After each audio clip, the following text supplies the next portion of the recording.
gentlemen, thank you all for coming to Yes But Why Live. Thank you. I am Amy Jordan, your host, and I am now going to welcome the kabillion people that will be on the stage, and we will get settled before we officially start the old podcasting situation. So come on up. Come on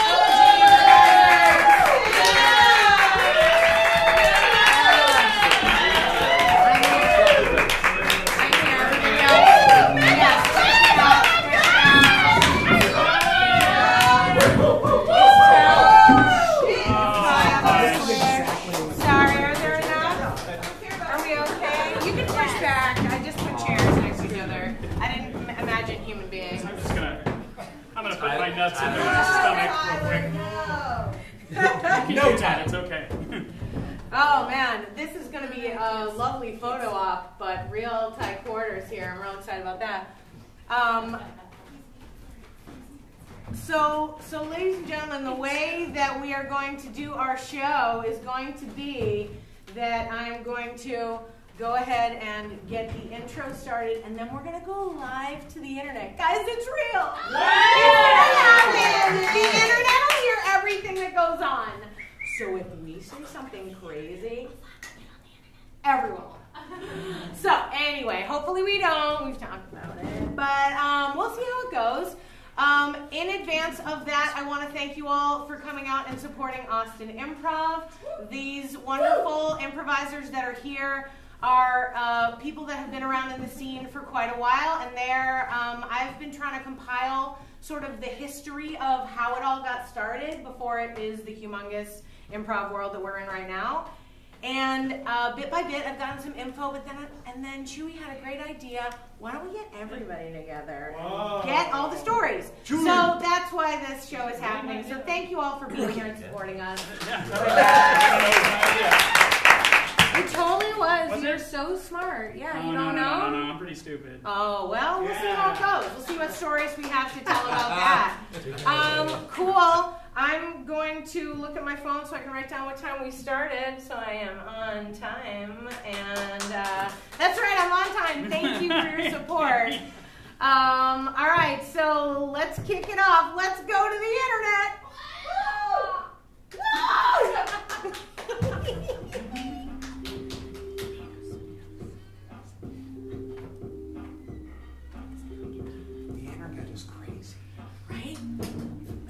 I'm Amy Jordan, and this is Yes But Why podcast. Wow. Yeah.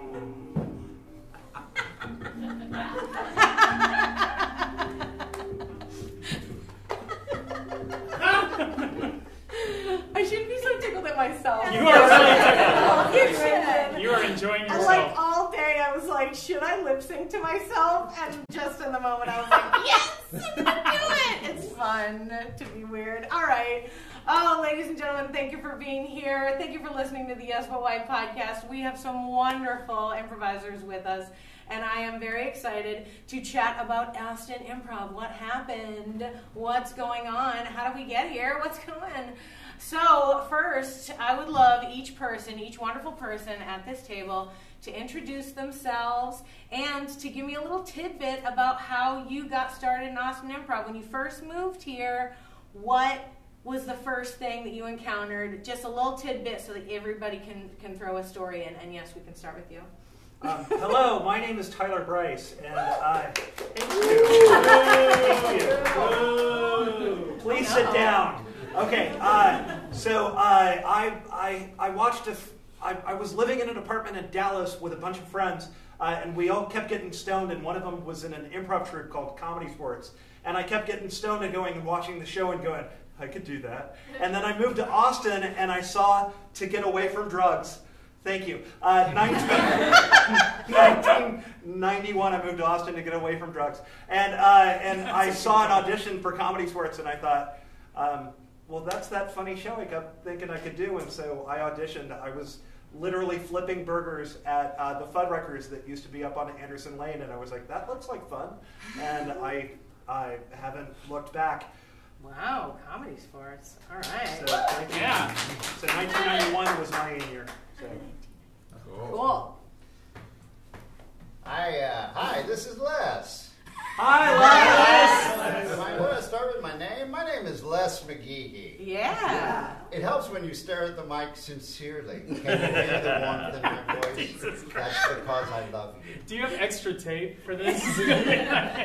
I told you 30 minutes was going to be right here on his audition. Oh my God. I'm trying to remember the questions. 2 I'm ancient seconds already. in. So let's see. I arrived in 1978. I was 17 years old. I saw people doing professional comedy, and I decided I was so funny that I could start asking for money. So I started improvising solo on stage and working in improv club, in the improv stand-up club, and I got on the stand-up circuit. And I was so scared I'd run out of material that I made up improv structures that I could do on my own with the audience. But no one called it improv. The improv is associated with the stand-up club. We all figured we were just lying. And that because everyone thought we had written our material and we knew we were going to make it up every time. And so I just figured I was lying, and when I got caught, I would cut it out. And instead, when I got caught, they gave me a raise. They said, the club owner got angry at me and said, we're going to raise the ticket price $2 and call you a professional improviser. Bill Hicks had just been punched in the face in Houston, so I told this guy in Oklahoma, absolutely not. You can absolutely not call me a professional improviser. Someone's going to get up and hit me. I was working in Oklahoma. And anyway, he was right and I was wrong, and now y'all are all going to pay for it. Uh-oh, who's getting punched right now? First improv group, 1986, Super Bowl Sunday was the audition for Comedy Sports. Lets you know what improvisers were like at the time. Now these guys are all part of the best Super Bowl party in town. Back then we had our audition at kickoff time of Super Bowl Sunday. That was the Bears' Seems secret right. Super Bowl. No, Shannon. Wow. Come on, buddy. 46-10? Yes. Yeah. It was a- Guys, improv and sports. We are very varied. We know so many things. Tell me more about improv. My name's Megan Flynn. Thank you. Tyler stole my story. I was working as a recruiter for a small Catholic college in Atchison, Kansas, and I saw Comedy Sports Kansas City, and I too thought I could do that because I saw the meat counter that he was creating, and I saw the sandwich, I saw the whole thing. Moved to Austin, didn't know anybody, and saw an audition notice in the Chronicle, and went and thought, I don't have to tell anybody. I'll just go and see what happens. And that was 30 years ago this summer. So. Awesome. That's so wild. Tell me your story, Shannon. Hey, I'm Shannon McCormick, and hello. I'm not the youngest person here at the table, but I am the least amount of time in the Austin comedy community, which is at 19 years still a long time. Rookie! Rookie. Yeah. So these guys were all like salty vets when I got here. I had been in graduate school, and I had always done theater, but in my graduate school program, for 2 years I hadn't done any performance at all. I moved to Austin, and I was like, okay, I got to get back into doing theater because I'm tired of like just writing alone at my desk. And there were 2 theaters in the town at the time: Bad Dog Comedy Theater and the Hideout, and they were both offering classes. And it was kind of a coin flip, and I chose correctly because the Hideout is still here, and the Bad Dog was not there after about a year after I had made the decision. So I took a class. My first teacher was Shana Merlin, who's now my improv partner in Get Up. So I've been doing it for a while. Yeah. Wow. Yeah. I'm probably the rookiest of rookies. I have only 11 years under, so don't worry. Yeah, I'll be Let's who's work. that? Yeah, Who's that guy? Yeah. What's don't close mean? Okay. What indeed? Anyway, indeed. It's a loaded Tell question. us your Totally a good question. Yeah, so I'm Mike Delonzo. Thank you, and I'm an alcoholic.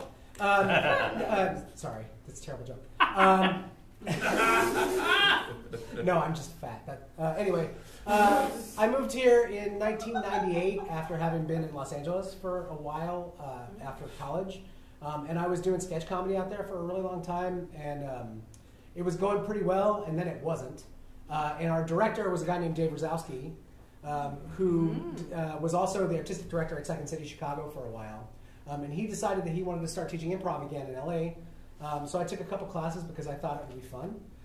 And then I fell in love with a girl over the internet that lived in El Paso. And I moved there for 9 months, the longest 9 months that a human being could possibly endure. Thanks. And then we moved here together, and I had to do something to get out of the house. And there was an ad in the Chronicle for auditions for theater sports. But I had missed it. And I called the number, and it was Sean Hill. And I was like, look, I have some comedy experience. I don't know if there's a chance that I could still audition. He's like, yeah, come to callbacks. And David Lampy was running callbacks. And I got lucky and got into the first group of theater sports, which ended up being We Could Be Heroes, which ended up being the house troupe here at the Hideout. And then that started everything from there for me. Yeah. Awesome. Nice. I'm David Lampy.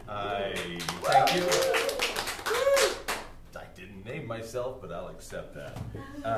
I moved here, I think, originally in '93, but I'd been doing a lot of improv, both in Houston and in San Antonio beforehand. And I just came up here with my wife at the time, and I was still doing a San Antonio troupe, but I was driving down there on Fridays doing it. This is just getting too exhausting. So I saw that there were some auditions for a troupe called Monk's Night Out, which was run by a fellow named Voldemort. And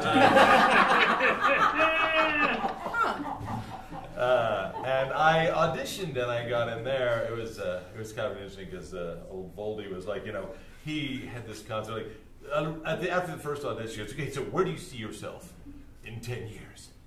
Where do you see yourself in 5 years? Going, I don't know. It's like, we are going to make this. I mean, it was huge, lofty goals, and probably, honestly, this person did a lot for improv and a lot to hurt improv, both in this community. But it wouldn't be what it is without him. But anyhow, so I was there, and then Sean Hill came and worked with us for a little while in Monk's Night Out, and that followed. Then we decided to spring off and do Heroes of Comedy, and we got you and Shayna Merlin and all sorts of people. I originally got into it in Houston back in about 1980 at the Comedy Workshop. Yeah. Cool. Yeah. Hello. Hello. So, my name's Catherine Zarate. Everybody will probably know me better as Super Lady. If you watch. There goes the or as my kids' friends like to call me, Mrs. Chewy. So I answer to all three of those things.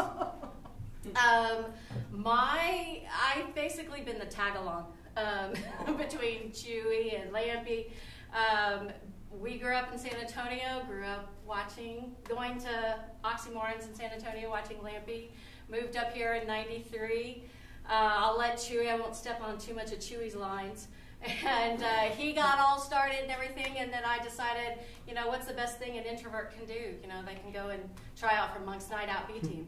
So that's what I did. I tried out for the B Team and started. There were a couple of different names. Inflatable Egos was one of them. And I've just basically kind of been a pickup player. I've played with Monks, I've played with Oxy, I've played with Ray Pruitt, so a lot of the different places. And then after I was pregnant with my eldest, who is in the audience on stage at the Velveeta Room, he was on stage at the Velveeta Room. After that one, I kind of tapered back. So Chewy and I still do an improv troupe occasionally, 20 years and counting, and I'll get up there occasionally now, but I leave it to so I may not be the youngest person. I'm definitely the rustiest person up here. Man, I like how we're all competing to be terrible. That's my favorite. No, I'm the worst. No. Hi, my name is Chewy Sadate. I'm homeless because of improv. My first bout of improv was when I was very, very young, when I was a little child. I did some improv games with some older children at like speech tournaments and stuff like that. But when I moved to Austin in '93, got into the theater department there, met some people. I had a friend named Pam Ribbon, fast forward to about 97-ish, 98-ish, I think. And she had tried out for this B troupe, and then she got brought into Monk's Night Out. and she wanted me to try out for a troupe that she was going to be directing called Los Paranoias. And I got in, and in that troupe was the first time I ever met Shayna Merlin and Jeremy, now Sweetland. So we were in our first Austin improv troupe together, the three of us. So we played Velveeta Room down 6, did the Big Stinkins, all that. Yeah, that's my intro. Good. I like it because for me, the rookiest rookie of the whole rookie team, I now have a bunch of things that I can ask questions about that I maybe didn't know about. I've known about things like Monk's Night Out and the fact that comedy most of the comedy happened in the Velveeta Room or the 6th Street area initially and then spread out from there. But what for you guys was the place where you first started? Was it Velveeta Room for almost everybody? No. Okay, well, tell us about where did you originally start? Like, who were the first people that you saw when you got here? At North Cross Mall, right? Well, no, that was later. Yes, Yeah. yes. We've been, Recent history. yeah, we were 12 years old by the time we got there. Oh, wow. Yeah, we played on, there were a lot of found spaces before there were permanent spaces. Oh. Yeah. I'm a numbers guy too, and I remember everything. I apologize already. Yeah, we played on 27 found stages of different types before we got to our first permanent location. Including poolside at a Holiday Inn. Yeah. Oh, yeah, wow. the litany I've is done that. amazing. The Ritz Theater, the State Theater. They had someone I was have a at heart the attack at one of their Vortex. shows. I was at that Italian restaurant down on like Barton Springs and Riverside. Vinny's. Vinny's. Or Romeo's. Wait, no, No, this no, one this this is one was 30 I'm years fat, I like ago. food. Which No, one? This is 30 years ago, wasn't it? Had to be Vinny's. Oh, I can't even remember. Yeah, see, it was. But It's now Black yeah. Spark. Why are we talking about this? Wait, It's don't by- play there though, by the right? Austin School of Music, and Yeah. we did some, yeah. Yeah. Vortex? The best was- You guys did the Vortex for a while? The sports bar at the Holiday Inn at 183 in Mopac. Oh, yeah. That was fun. My first place The was audience Olive's was on- Pizza Place on 6th Street, way west. Where 6th. Megan yeah. played 8 months pregnant. Yeah. And And everybody still- was scared to death because she was the only one that thought she was invincible. Like, she'd jump around and she'd jump on the ground and we were all like, stop! Anyway, she was like, giant. You know, improv venues can be traced slightly by when Austin's real estate market dipped. Oh. So there was an incredible crash in 1987, Yeah. and Bonnie Cullum and her dad, Jim Cullum, a famous jazz guy from San Antonio, The Landing. they bought one of the movie theaters that went out of business and put us in one of the movie theaters, and they Goodness. used these multiple theaters off Ben White Boulevard, Oh my gosh. over by the Catfish Parlor.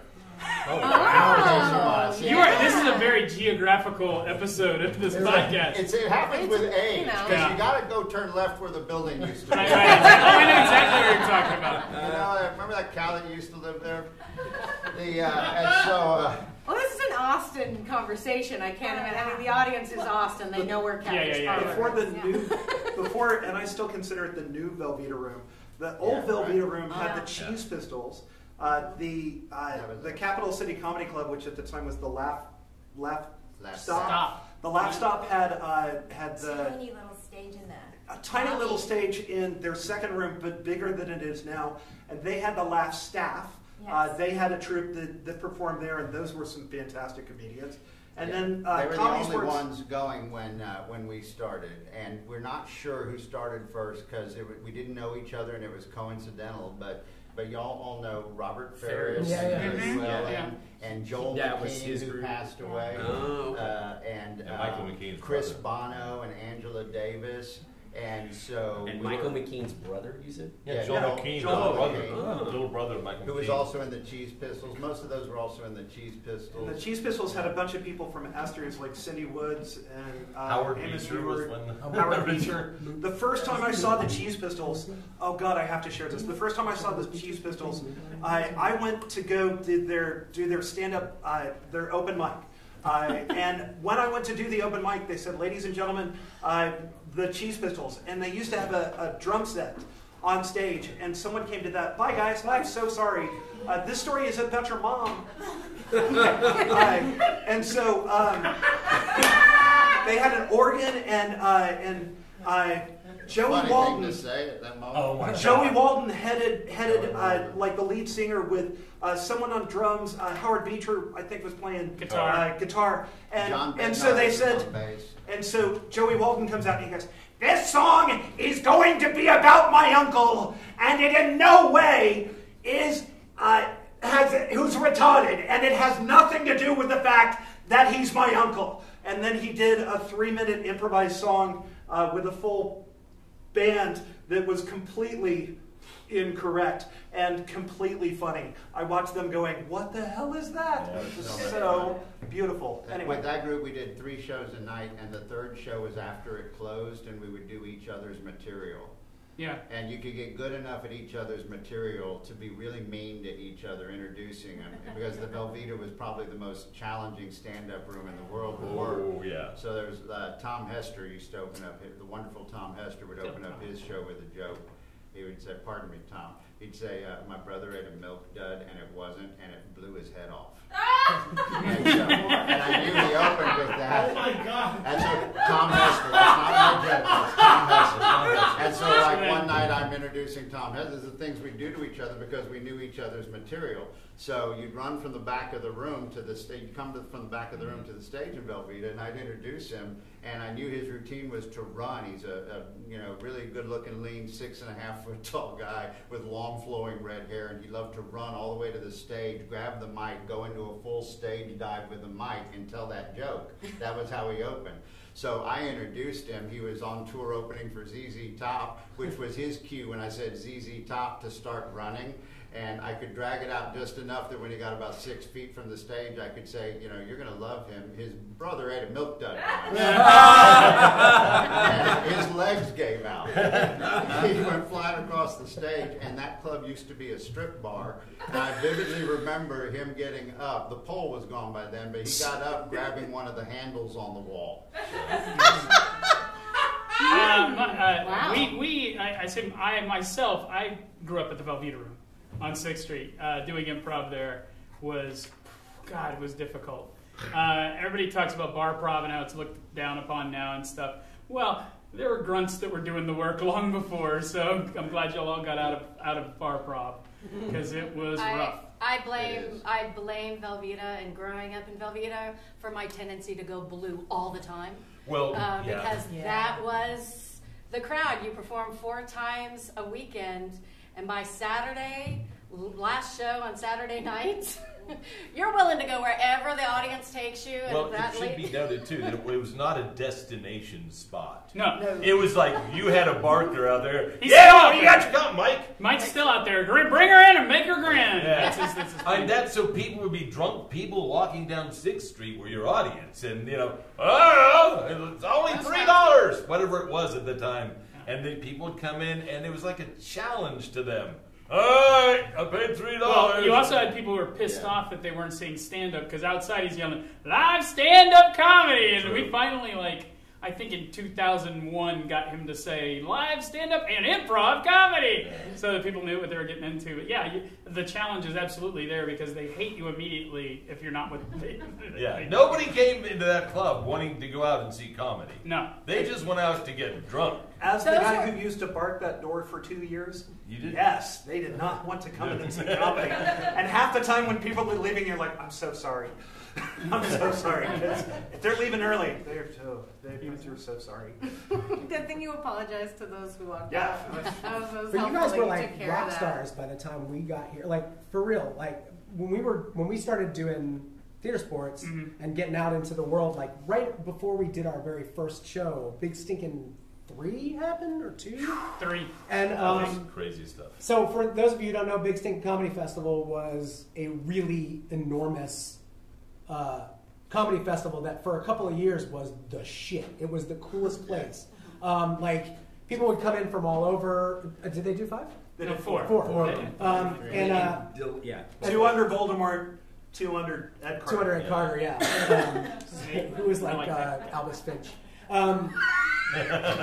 So anyway, we went to the festival and all of these troops were playing and they were so hardcore. It was like Los Paranoias and stuff like that. And you guys up at the mall coming out and like kicking ass and like only 90% effective, who were like they were bonkers. They were super transgressive. They're so good. They were like maniacs. They badass rock star improvisers. I think like, Andy now is writing for, or he directs Jimmy Kimmel. Yeah, he writes for Kimmel. And Leon's in Stranger Things. He's playing Gorbachev. Yeah, he plays a Russian spy. He's also in The Americans. I love seeing him. And so we would go to these things, and we were just doing theater sports, which is short form games, and these guys were like crushing it, and we were like, how can we do this? And luckily, there was an insurgent group of children within our group who ended up being the well-hung jury, who brought that here and literally built this theater for stage time,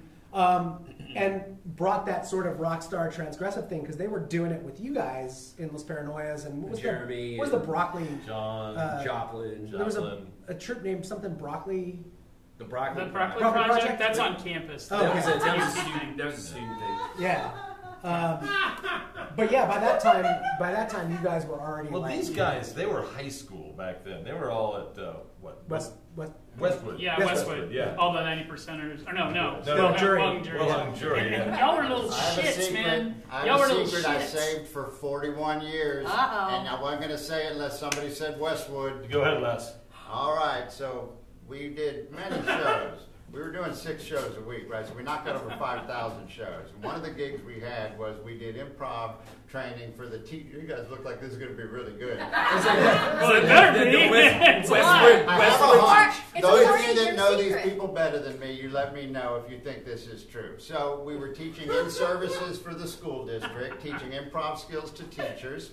Why not? And one of them was the drama teacher at Westwood High School, who then wanted to start a high school team because we had several high school teams competing, playing comedy sports. And I believe one young man on that team was named Jeremy. And shortly after that, it became their mission, that high school team's mission, that since we were a little bit more comedy mercenary, we figured ourselves in the comedy business, and so we had a ticket and a cafe and a bar and all this stuff, and we acted much more like a comedy club, and they didn't think that was right. They thought we were they thought that we were sullying improv, and I think maybe they were right, but that's not what I'm talking about. But they were shits about it too, though. I love them now all dearly. They all were of horrible. Them. They were such assholes. I'm but I love pretty sure them. Jeremy and his buddies were the ones that came and raided our club during a show. This is a secret I've never said out loud. Came to our club during a show, threw a ashtray down on the porch, opened up the door, and yelled something like "ah!" and then ran away. And one person walked out and said, "I think that sounds about right." And none of them were going to defend themselves. They came more than once, and I was the manager of the club, who was there one of the first nights that they came. And I was in the show, and our bowling jerseys had names on them. And the bowling jersey I was wearing the night they came the first time said Beavis on it, because you could trade them off with other people. And on the second night they came and stood outside our window that's just right outside where the stage is, and they had signs that said, Bevis sucks, not Beavis sucks. Bevis sucks. And they were marching all around, and I'm like, we're just trying to do a little comedy show with the people that they weren't having it. They weren't having it at all. Yeah. But speaking of like different stages and stuff, different spaces. I mean, we used to play at like what's now Cheer Up Charlie's, Club DeVille out. It was Club DeVille back in the day outside. I mean, anywhere that there was a stage or a place. We played at Miguel's. There was this restaurant on 4th Street. It's like we were scrounging for places to play back then. We played the Festival of Lights. Oh yeah! Oh my we played the Zilker Festival. It was so inflatable fucking bad. It was horrible, and we had the freezing. We had the brilliant idea. This was at least the inflatable egos. Again, one of the monks. Well, my bad. Go ahead. Well, whoever it was, we decided. For those of you who don't know, there's the Chinese water torture. Where you stick your head in water and you have to justify why you come out seeing why you're all wet. You have to stay there until somebody tags you out or gets you out. And at the end of the game, you have to sit and stare at the dirty water. The dirty water? Yeah, we took it one further. We thought. Drink it. Well, that's a different story, but. We thought because it was Christmas, it was such a great idea, we will replace the water with eggnog. Oh! So my skin was so clear for like a week and a half. No pimples at all. Use eggnog, guys. Gross.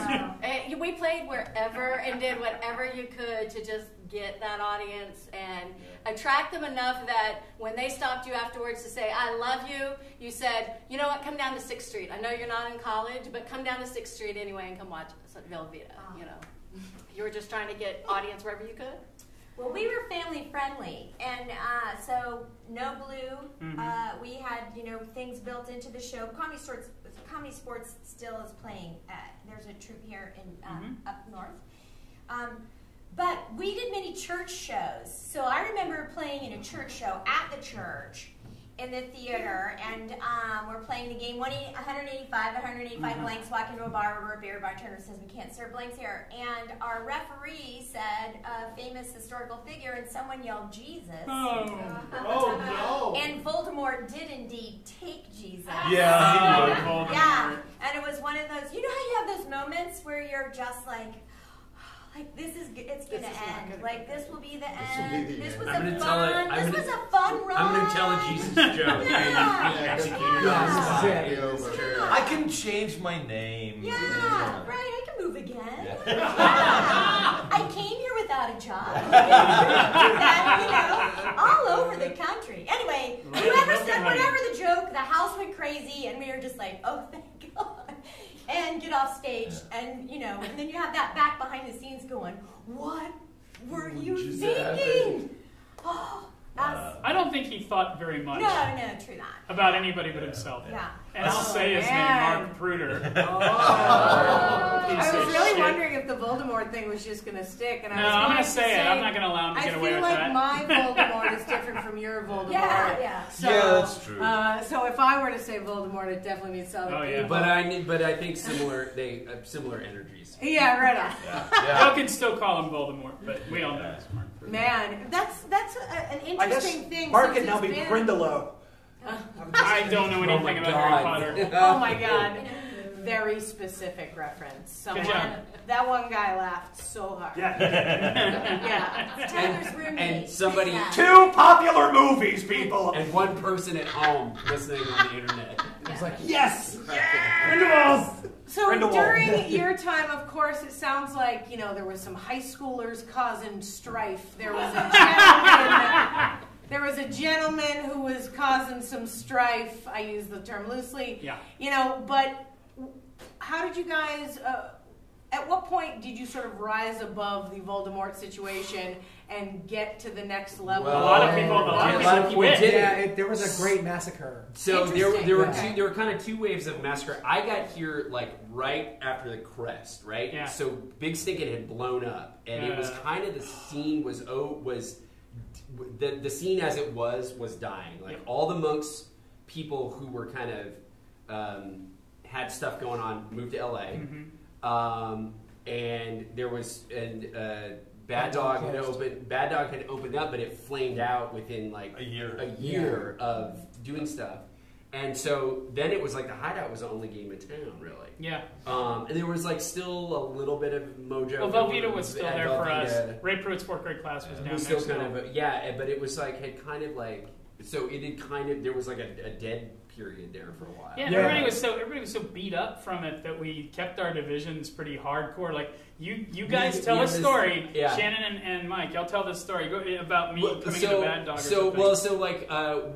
Mike and I hung out all the time, and one night we were out drinking and going around or whatever, and we were like, let's go to the Bad Dog and see what's going on, if there's like a show going on. And we went, and there was nothing happening, and there was like some pool tables up there, and we went up to go play pool, and Chewy was there, who was like kind of like on the other side of the fence, and he's like, oh, Hideout guys. Yeah. And it was like, Chewy's the nicest guy, but like, it was like, oh my God. Hey, guess whose check I cashed today? It was like that for a little while. It was for a long, it was unfortunate. You know what? Actually, I think a lot of that was all about him and the division that he caused between all of us. Well, yeah, all of us really liked each other. He was really a jerk off. Like no joke. Yeah. Like, there's a reason we call him Voldemort. Like, so when he was arrested as the 3rd person in the state of Texas under the stalking legislation of 1994. Too much truth. Oh, this is. And this he is was some a tea member I of did not know Comedy about. Sports. Yeah, I did not know about We that. should have fired him, and all of that would have never happened. Well, thanks for nothing, guys. Yeah, He but- tricked us because we said he used to carry a roll of quarters with him. I can't believe I'm joining in on this conversation. He used to carry a roll of quarters with him, and he'd get up while we were drinking or eating something after a show, and he'd go use a payphone, which was a thing on a wall that was like a cell phone, 4 feet high or something like that. Fold it out. And It he, didn't fit in the pocket. and somebody asked him, said, "Is it true what we read in the newspaper that you had this legal problem and you were accused of all that?" He says, "Oh yeah, that's why I moved here." And someone would say, "Well, why'd you move here?" He said, "I moved here because I'm stalking a lady illegally, and chasing her all over the globe, and stuff like that." And people would go, "Ha ha ha ha! Why are you really here?" And he'd give up. He'd go, "Because I like Austin." Well, But there's actually a, wait, That's before actually we finish beating up on Mark Cooper, okay. there is actually It was also there's fun for the years before he messed everybody up. Yeah. He was very fun He was. and generous, and he had great years with He us did incredible before things. all of He that did, happened. but there is and a- he brought us big stink in. Yeah. Voldemort is very powerful too. And there is a story about him that's kind of key to everything for me, which is when we very first started, again, before we did any shows, we were rehearsing for a really long time. They were doing Mi Casa Su Teatro. And they decided to do short form improv at the Metropolis Apartments. I booked that show. Okay, Yeah. which I don't know if they're still Ray there. Pruitt's, because of Ray Pruitt's, it was Ray Pruitt's apartment complex. Yeah, East and so Riverside. it was East Riverside. It Oh was yeah, like it's still a there. like an I lived artist. next to it for Okay. many years. Yeah. And Jeremy and Craig Kotfus and I got asked from Theater Sports to go and join this, right? And Mark was running the whole thing and was like, "Hey, if you guys can't figure out what to do, just vamp and we'll fix it. Like we'll catch up." And Jeremy turned to me, I swear to God, and said something along the lines of, "I'm going to bury that motherfucker." And that is key to what happened for the next several years. It's the whole thing, which is why Out of Bounds exists. Yeah, yes, exactly right. Had to kill Mark Spite! But This is also the exists Wait, because, because there wasn't a festival that Jeremy liked enough, so he wanted to make one that he liked enough. Yeah. And Big Stink was dead by that point, Right. Yeah. Oh, yeah. which was the closest thing. And that was an incredible festival, given that. But anyway, we should stop trashing one Yes. person You know, and let's yes. start trashing other theaters. Yeah, absolutely. Yeah. No, what I would like to point out is there's a lot of when negative things happen, they tend to bond people. It brings us all together. We're There are a trauma lot of victims. things we that got happen. Dillingham I Bond. will And, say uh, I'm young enough to the scene that I did not know this person, so I did not ever have any of these. Kill him! experiences. Yeah, I mean, well, I- that's another interesting detail to think about, which is like as when you enter the scene, sort of like dictates how you view it and what happens and who you interact with. If you don't know, oh, that guy's trouble. If that's the first person you meet, then Yes. that's who you're hanging out with, Yes, right? entire So- theaters can be founded on that dynamic, can't Indeed, they? indeed they can. But as far as you guys, what was the next journey for you? That we talked a lot about performing. When did the schools start? When did the people like set down? Okay, let's start doing classes. And then, how many of you like sort of helped those things? Because you've been doing it for a while. Once the schools sort of solidified.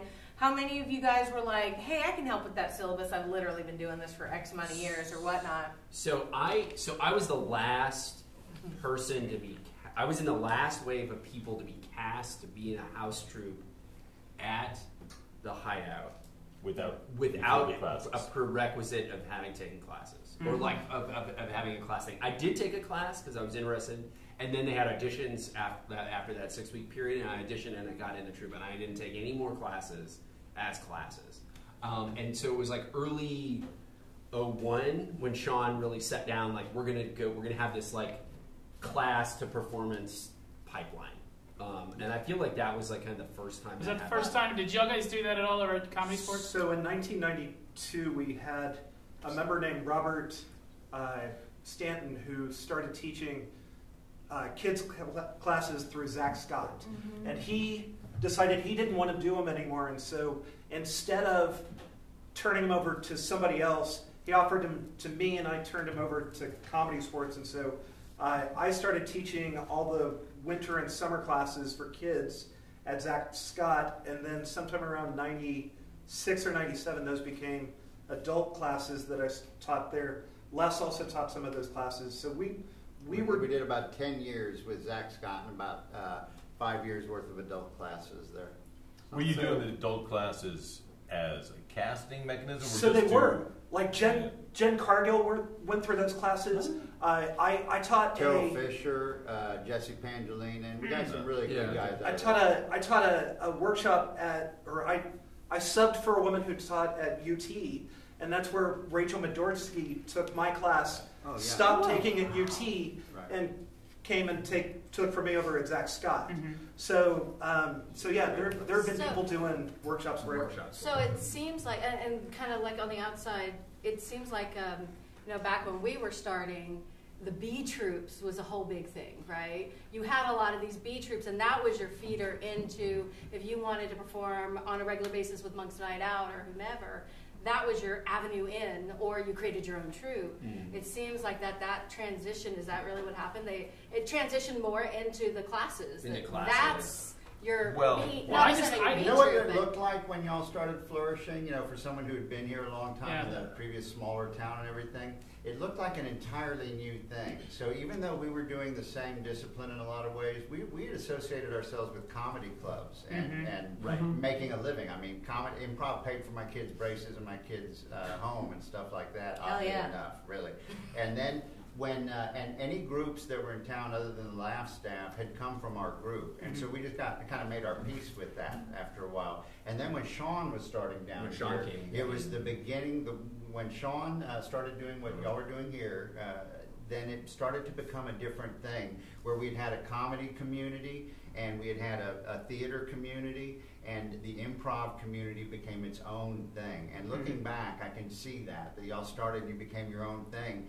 And when I was so fortunate, Parallelogram, P-Graph, the wonderful folks at P-Graph were performing while we were getting ready, and I was telling Amy that I remember when the B. Iden Payne Awards brought me into MC because they wanted an improv person to give the first improv award to a local group. And so we performed improv at B. Iden Payne, and for me it felt crazy that the improv entity had become its own thing to such an extent that we were at the table at the theater thing and at the comedy thing, and that's how it looked. Let me just give you a little perspective here, just to kind of going off what you're saying, Les. When my wife and I moved out of town in 2003, when we left, there were probably about 5 improv troupes working in town. That's about right. At the most. Yeah. When I came back 7 years later, there were about 50. Now, today, another 10 years, it's got to be, I have in 10 alone. I'm in at least 10 troops. Anybody want to start a duo? Anyway, no? Right now. So in 2002, somewhere thereabouts, Comedy Sports closed, and Les and his troupe started performing here on this stage. Right. And so in 2003, I had moved to New York. I moved there in 2001, and I came back for Owen Edgerton's wedding and performed on this stage in 2002 going into 2003 because it was over New Year's weekend. And I had a point when I started this. So at that point, Jen Cargill, who had moved to Chicago, and Rachel Medorsky, who at that point was in Cleveland, kind of pulled me aside and said, we're about to move back to Austin, and we're going to start doing stuff here. And I'm like, okay. They're like, you need to come back here. This is about to be a hub for improv because we're bringing the Chicago model here. This is going to blow the fuck up. And I'm like, Jen, I'm really happy in New York, and I don't know why I'd come back to Austin for improv. Okay, whatever. And then they moved back. And I'm not saying that they did all of it, but their pictures are certainly in this gallery. Yeah. So it was a weird accident. It was 2005. Mike and I were running out of bounds, and Rachel and Dave moved down with that mindset of hey, we've gone through all the Chicago stuff. We're gonna kind of create this kind of that model. But then Katrina happened, and the Coal Town people came Yeah. out. Like literally, Yeah. literally, Jastro It called was me. like 2 days before the festival started. We were hanging out at a bar that we were booking as one of the party spaces for that festival, and he got a call from Mike Jastro that was like, "Hey, we're displaced. Can we come play in your Is there any festival?" stage time that we could get?" And we were like, "Well, we booked everything, So but we'll ask get the a- individual troops." And So get a- everyone gave them stage Well, time. so get up, like they played with us. Yeah, and That- I think they played with maybe somebody else too. But like I maybe still have a paper somewhere because Jastro's name's hard to spell. So it was like Mike it's like I've got it written down. It's all like weird. That's not how he spells his name. And I think those guys coming and Dave and Rachel and stuff. 05 is to me the real beginning of like where we're at. This- Quick What do you have to historical say, David? perspective. Just a real quick historical perspective. From an old man named Lambert. I'll forget it. Go ahead, no. Give me hurt my Please, feelings. You're so good. please. Real quick historical. We had, of course, there was the comedy sports going on, and then you guys, the whole comedy sports thing ran into a little bit of trouble. The national one, didn't it, for a while? That's a whole different story. Probably that more Bob than- But anyway, Probably more than once. you I'm guys not were sure always running. which cataclysm you're referring to at the moment. You guys were always running, as you were said, on one thread. Then we had Voldemort and Cheesebill, and he sprang off of you. Yeah. But then he started, we had Monk's Night Out going on, and that was running at the Velveeta. Then Sean Hill came, and he decided, I've done theater sports, I studied theater sports over there, I want to form a theater sports troupe, and he built the Hideout. Now, so we were running, there's 3 different ones running at that point in time. Then, of course, in 2003, as you said, Katrina, Coal Town 05. came down. Yeah, 05. 05. But And like, they got a theater, like, right away. within a year. Yeah. But They but found a it was like It was Jealous. gifted to them. I It think. made me Like, so but- jealous. But like Yeah. but Do they still pay It rent? was Like, the I don't think they $2,000 do. checks Yeah. that they got from No Rich. rent. Yeah. But They 03 opened their and theater 04 based on those $2,000 checks that they gave. Okay, them. let me Everyone finish real was quick. right. Yeah. So we ended up with Cold Town then. Then we had Tom and Asaf and Tom both moved, Asaf from New York and Tom, and they decided they would put their own theater together, so they started the Institution Theater. And of course, then we had a split in Cold Town, which brought in the New Movement Theater, which is where you originated, correct? Yep, that's so where I started. Suddenly it was like, but one thing that was very odd about it, which was not the Chicago model, was that all the theaters, except for that one little weird split, were very supportive of each other Yeah. from the word go. Yeah. And I tell you, Chicago wasn't like that. LA's not like that. New York. But it was like, Shit, Austin wasn't like that. But you know what happened? Chewy Honestly, was like, I didn't like you guys. but you know what happened? 2 things happened, I think, that made that work. Was we all went, this is weird, but we all went through 9/11 together. Oh.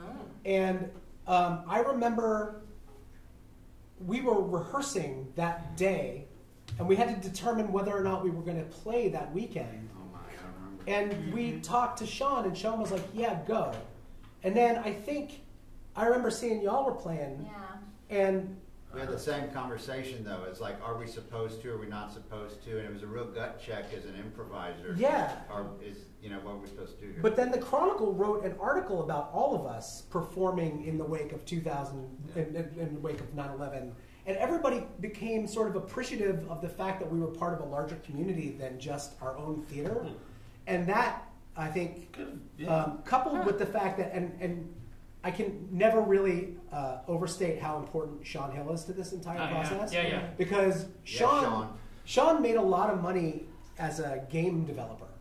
And Where in the world is Carmen San Diego, right? no, he was it he was part of that one. Was he? Max Submarine. but yeah, but- a few different. And so when he bought the Hideout, which was a pawn shop, and cost relatively nothing when he bought it, He's he renting. was He's under renting, yeah, but- he was trying to make money, but he didn't need to make money, which was I think different than everybody Yeah. else. Yeah, we And needed so to make money. we had time to sort of experiment and gather an audience, because Shannon will tell you, and everybody else who played with us will tell you, for 2 years there was about a 70% chance that we wouldn't make. Like there were shows. 03 and 04 were brutal. Dead. Yeah. Dead. I mean, like it was like the improv community was probably about the size of everybody here in the house. Yeah. Well, just real quick, we talk about like the different places and all that stuff. I tried back then to get like an all-star jam going in each different theater. Like each of us throw 2 people at each other's theater and stuff like that. We did it once, I think, at Comedy Sports and once at Velveeta, and then like it just kind of disappeared. Nobody cared. And back then nobody gave a shit. And now I think if you try to keep somebody from a fucking jam, you can't. That's a beautiful thing. Well, and I think to kind of wrap a lot of this up and put a little bow on it, if you look back at what we've just talked about, back in the beginning, you were fighting for spots. You were trying to find that place above a bar and behind a bar and at a pool and things like that. And then when people came along that could actually set things up like the Hideout or like Coal Town or wherever, those became homes for whomever wanted to do improv. And that, so then we had homes. Before we compliment my good friend Sean Hill, who was my partner in 2 different businesses, and I love him dearly to this day. I wish you were here, Sean. I put all the furniture in here for him. So he'll remember the day. No wonder it's all fucked up. I'm wrong. It hasn't been this way in a long time, but I just want to say when I started doing performances here, the stage was against that wall. Yeah, it was, and it was long, and everybody sat on risers over here. It was weird as hell. Oh, it's funny to look at the every space and the way they've reconfigured it. Even the Velveeta room, they're all like, "Oh, this is here now, and that's there." So some of my best shows happened like right over there. What you guys refer to as what you refer to, I don't know why I talk that way, but the modern Velveeta room, you realize it was a storage closet. Yeah. And we went and talked Shannon out of it. We went and told Shannon, look, we can get all this stuff out of here and put a stage. I got a costume, you got a light. Come on, let's go. And it was called the Deep End, and it was there while the Velveeta room was back where it used to be. Because Esther's was called Esther's Pool, like Esther Williams. So we call it the Deep End at Esther's It's where the Pool. Blind Pig Pub is. Okay. That was the old Velveeta. Right. You know what, guys? We're going to have to wrap it up. We've gotten through our 50 minutes of chatting. I feel like we've dealt with a lot of trauma. I feel good about that. I feel like we've gotten through some things. I'm worried that the internet's talking about it because I felt like somebody held a phone up like, oh my God, there's, I don't know what happened. Mark Bruder's on his way. Yeah, watch out. He's trending on happening. Hashtag Mark Bruder. God, he would love that. Man, he honestly would. My podcast is so much more popular if that's the case. But thank you guys all for being with me. I would love to interview each of you individually and spend more time and find out about each of your individual stories. And we will, audience, don't you worry, we'll get that information so you can hear it and it'll be great. But one thing that I wanted to do before we finished was to have the teeniest, tiniest little jam with some OG improvisers, if you don't mind terribly. It'd be great. And before we turn the mics off, I got to say how much I love every single individual. And the things, I really mean it, the things that we bring to the community, and Austin is this big city, used to be a small city, and we are here bringing everyone together and laughing. I just love you guys so much for all the commitments you made all the years and all the crazy things I remember about each of you. Thank you for bringing us together. Yeah. Well said, Larry. All right, kick off that outro. Let's move this table. Yeah. Well said, Lampy. Chairs to the side. Let's do some jamming. Check out all our All right. YesButWhyPodcast.com or check out all the content on Can you help me move these things? I have to move them all at once. network.com. Just down here on the ground so I can point it out. Well, while we're waiting, did y'all enjoy that? Yeah, right? You got to hear us complain a lot, but that's all right. Yes, thank you. That's super fun. I'm excited about the episode.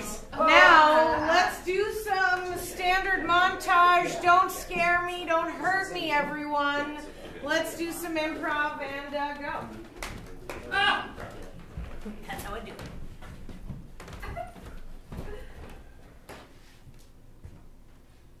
Get to folding.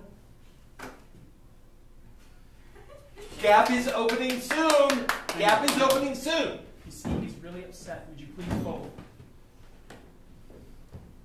I found your sweater in my apartment.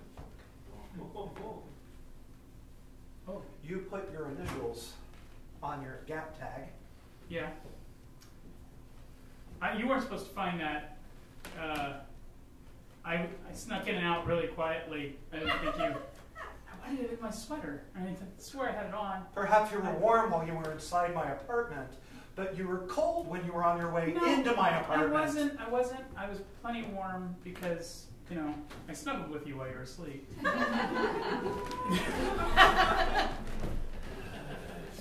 It's going to be very cold out there, partner. Very afraid of this cold. And though it is winter in Russia, and it happens every year, I think you'd be used to it by now. You would think. Get the Huskies. Okay. Huskies! Down! Ruski. They are ready, Vladimir. It is time. Zhivago, we are going to make history today. We are going to overthrow a czar. Is that a TS or a CZ? Well, it depends. Are you using Krylik or are you using Arabic? Well, considering we are speaking in heavy Russian. Krylik!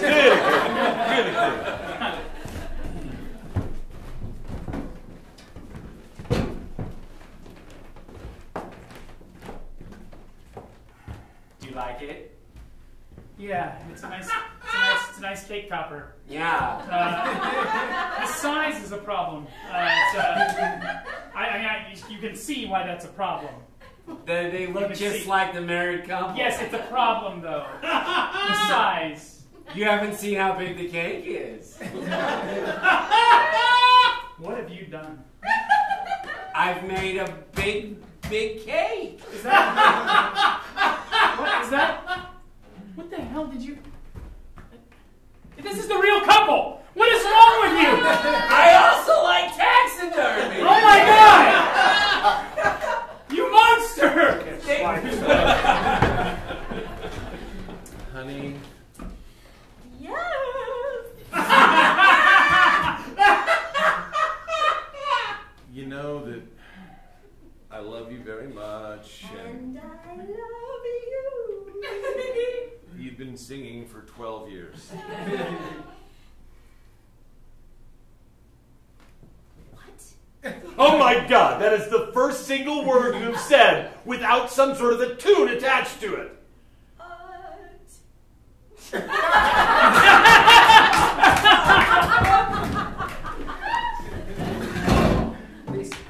Oh, thanks. I appreciate it. Please. Pictures. Please. Please. Okay. So tight. Oh boy.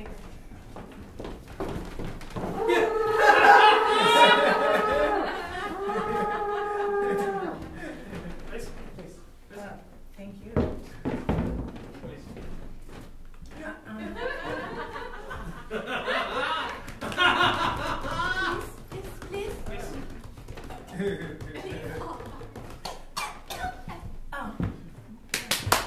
Please. Is my interview going to happen anytime soon? Or? You rang? Hi. Hi. Can Can you tell me about your accomplishments?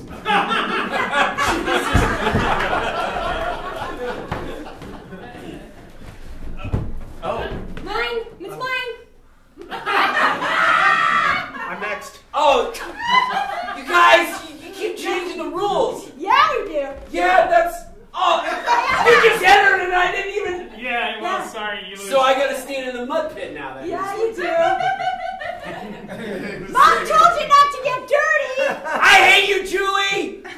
You're nice, Julie. Don't listen to him. Okay, now everybody jump on one foot. Shit. Suckers!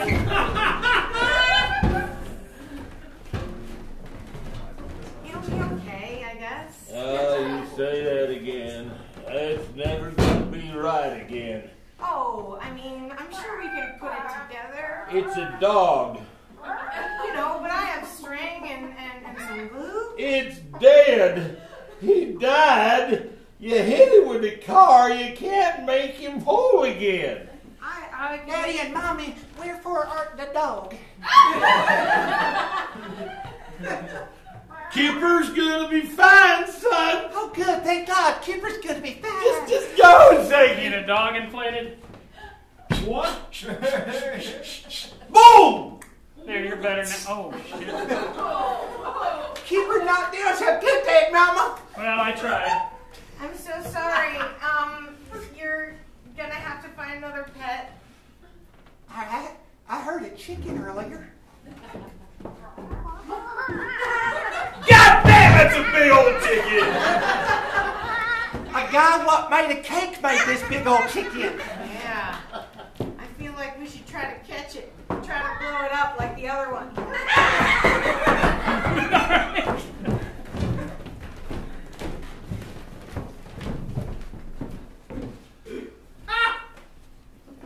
So I heard you were in all kinds of trouble at school today? What does that mean? There's trouble at school. There's trouble at school? Ma, da. There's trouble and gets it in. Ma, da, I got a little trouble. I got trouble. You took the Lord Jesus' name in You vain? took the Lord Jesus' And the sister had to call me at work? I'm sorry. I do apologize, Oh, dear Father. God in heaven. Ma, da. Oh, It's just that I he's like to young, say Lord, Jesus he's young. Christ. I like to say it a lot. Well, then somebody just said the Lord's name in vain! Now you got Mr. McGrady all upset. Sorry, Mr. McGree. You're gone to hell! Oh, well, maybe. The school, the church, Mr. McGreevy Mr. McGravy, the neighbors, that dog out the window there. and the Lord Jesus Christ himself. That dog, there's another window How dog. much is that dog in the window?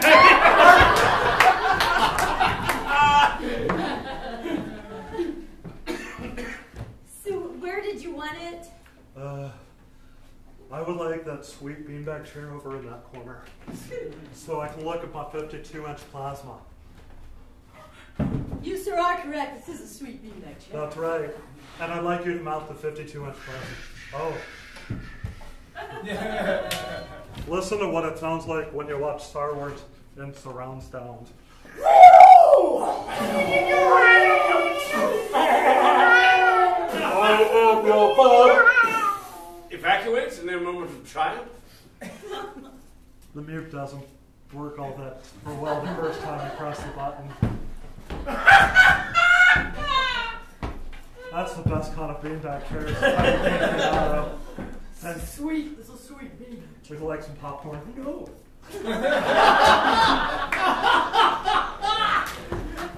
This is the last of it. Oh, good. Fine. Go. Just go. Yeah, you two. You got all your stuff? Go. Fine. If the two of you don't want to be in a relationship with me anymore, that's fine. Just go. We were... Okay. This was the best threeple I've ever been a part of. I thought so too, but look at you two with your stuff. Well, you just kept on...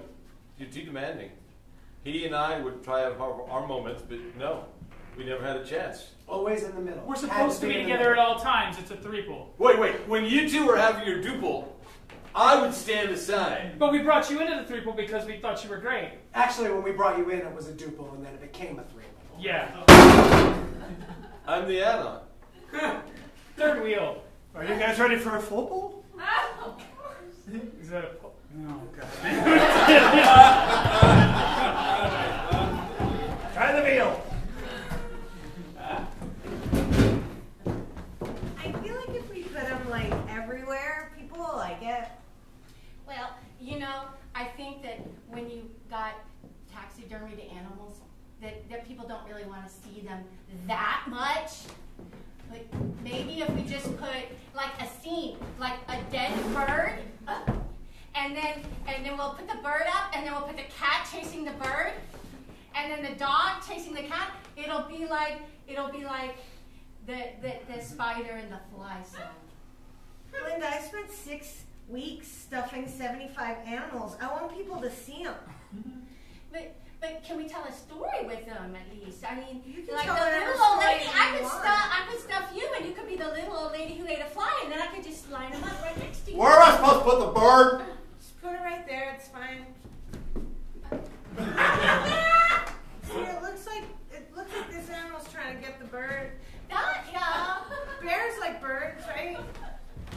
Yeah, sign for it. Sure. Absolutely. Thank you so much. Oh my God, this taxidermy's amazing! I was just walking down the street and I see something like that, it makes me want to kick my heels. Golly! Susie, I owe you an apology. I didn't think people liked that stuff that much. Oh, people are really obsessed with death. It's one of the #1 things people talk about. Thank you. We've all come here to bid adieu. It's Lucy. I hope so. How do I say goodbye to Y'all think, I mean, we're all grieving, and yet you guys are going to sing a song I don't know. That's kind of... Itsy bitsy With a spider red went Corvette. up the water spout. Baby, I'm much too fast.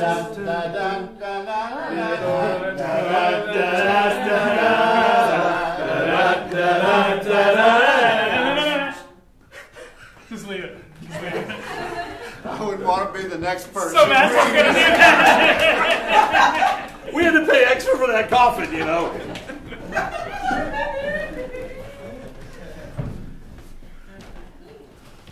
Hey, Todd.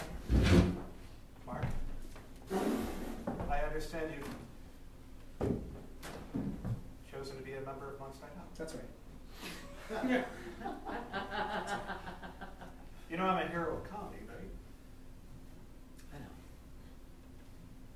We can never be seen together again. You over there at the hideout. And you over there at the Bad Dog, forever how long that lasts. Hey, it's got a really long, thin stage. It'll last forever. And it's built right there on the Indian burial ground of clubs. Yeah. It changes from one thing to another. I don't know. I mean, it's right there at Congress and Riverside. How bad a spot could that possibly be? You're right. Inside the Bad Dog. It's fine! We have plenty of cash! Throw money at it! Hey, Matt, can we have some more money? Oh! That's enough of that. Yeah. You think so? It's good for you? It's really, I think it's great, honestly. You can have it. Yeah, go ahead, man. No, I can't take it. It's your car. We've got 700 more. It's okay. It's a lot. We got a bunch. We're totally. I'm not attached to any of them. Okay, you know, I gotta tell you, it's a beauty. It's a real beauty. You know, it's a Ford Capri. You can't find those hardly anywhere anymore. Yeah, whatever that is. Man, this car was like super easy to steal. I just want you to know. Yeah. We didn't have to get fast or furious. Wait. It was very slow. Wait. So this is a hot car. Oh, all 700 are hot. Yeah. Like, you know. And this scene is gone in 60 seconds. I talked to a good doctor in the 90s. Folks, Paul's going to take a couple questions and then he's going to sign some stuff. But, Yeah. Please, nothing about California. Oh, Did you have a California question? yeah. I can't Never answer. mind. Southern California, okay? No, it's part of Still All California. right, no, that's all right. What about like that area that wants to not be California, right at the north side of it? What do you think, huh? Can we talk about that? Got questions? Got questions? Yeah. Baja California is technically in another country. Yeah, that's fair. Okay, I think I can ahead. answer that. Okay, yeah, I can answer a question about Baja California. Can you tell me all about Baja California? It means Lower California. It's part of Mexico. On the east side is the Gulf of Baja. The Yaqui Indians. Like live Bah in the- Humbug? Pardon? Bah Humbug? No, Baja, Oh, like I'm sorry. B-A-J-A. I thought you were talking about Christmas I'd carol. like to ask him a question. Sure, go for it. So this thing about Bah Humbug, would you spell it with a J? I can't answer any questions about Bah Humbug.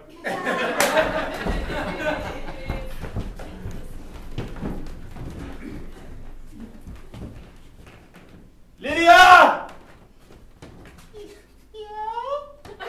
It's me!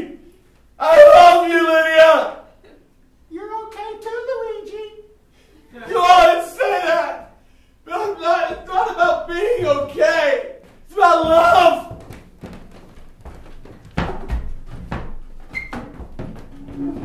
In your eyes, the light that in your eyes, I am complete in your eyes.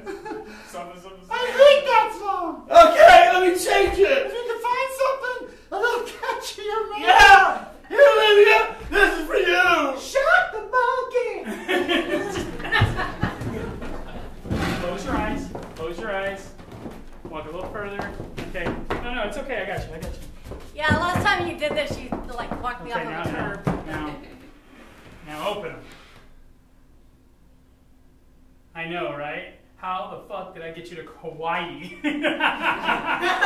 I've just been walking you the whole time. How did I do it, right? I mean, I knew that the sidewalk seemed to like go up and down. Remember that wet spot? Yeah. That was water. But you walked right on. It was amazing. You were just like, we were like waist high the whole way. Yeah, my legs really hurt. Well, yeah, it's a long walk. Walking from New York to What do Hawaii. I say? Aloha. Here's a leg. You're not getting laid, no. Well, you are. Put your have a seat. Put your feet up, please. Please. All right, guys, if you need to get home by Tuesday, you should probably start walking. It's true. Such a